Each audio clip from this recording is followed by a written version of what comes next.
Magandang araw! So yan na nga muna for today's video. Samahan niyo ulit ako sa aking mga kaganapan ngayong maghapon. Bago nga pala ako gumayak at pumunta dito sa SSSS ay nilabas ko nga muna lahat ng sampahin ko para mamaya pag uwi ko tuyo na nga ang mga ito. At bago nga pala ako umalis dumaan nga muna ako sa bahay ng nanay ko at ibinilin ko nga muna ang sampahin ko at baka mamaya biglang bumuhos ang ulan. Paiba-iba na kasi ang panahon dito sa amin mga manay, minsan mainit, minsan naman maulan. At eto nga't nakasabay pa namin ng nanay at boyfriend ng kapatid ko. Hello po sa inyo. At mga ilang oras nga lang natapos na nga agad kami at tumaan na nga rin ako dito sa school ng anak ko para kumuha ng class card. Nung araw kasi na nagpatawag ng meeting ang teacher nila nasa Bacolod pa nga kami ng mga oras na yun. Kaya ayun, mag-isa na nga lang akong pumunta dito sa school para kuhanin ng class card ng anak ko. Kasama ko nga rin pala ngayon ng kapatid ko at sinabi ko nga sa kanya na antayin na lang namin ang labasan ng mga estudyante para isang hatida na lang. At ayun nga, dito na nga kami nagantay sa tindahan na malapit sa school nila at kaharap nga lang ito ng SSSS. At nakasabay nga rin namin dito ang teacher ng kapatid ko na si Sir Ian Jestri. Shoutout po sa inyo. At sa mga gustong magpa-host ng event dyan, i-PM nyo lang po siya sa kanyang FB page. At mga ilang minuto nga lang nakalipas nakita ko na nga itong anak ko na lumabas na nga sa gate ng eskwelahan. Kaya naman nagiya na nga ako dito sa kapatid ko na uuwi na nga kami ng bahay. Malayo pa nga lang panay kwento na nga netong anak ko at hindi ko naman nga maintindihan.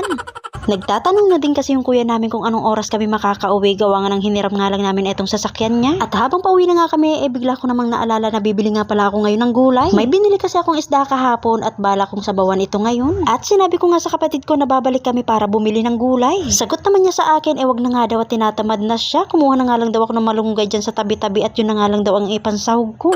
Kung sabagay, meron namang mga talbos ng kamote dito sa amin at meron ding puno ng kalamansi ang kapitbahay at pwedeng-pwede na nga rin manghingi doon. At sa wakas nga nakarating na nga kami dito sa bahay nila mama at niyaya ko na nga rin agad itong anak ko na uuwi na nga din kami sa amin. At kita nyo naman dire-diretso sa bahay nila mama at dadaan pa nga daw siya sa lola niya. Pagdating ko nga sa bahay, nagpalit nga agad ako ng damit at dumiretso nga agad ako dito sa mga sinampay ko. Napansin ko kasi na parang makulimlim na naman ang langit. Kaya pinipili ko na nga isa-isa ang mga natuyo na. At habang nagbabantay nga ako ng mga sinampay, nagwalis-walis naman ako dito sa likod ng bahay. Hindi kasi ako gumamit ng dryer kahapon kaya ayan, ang tagal-tagal tuloy matuyo. Fast forward, mag-aalas 2 na nga pala ito ng hapon at nilabas ko nga muna ito si Sophie para paliguan. Umaga dapat yan maliligo kaso nga lang may nilakad nga ako kanina kaya ayun, hindi ko na nga naintindi. At habang nandito nga kami sa labas, dumaan naman itong kapatid ko at mga kasama niya. Yung isa nga pala dito kaklase niya at yung iba naman may-ari ng boarding house sa Castilla na inuupahan niya malapit sa school niya. Ngayon lang kasi gumanda ang panahon dito sa amin. Kaya naman ngayon lang din natuloy yung mga plano nilang matagal ng renewing.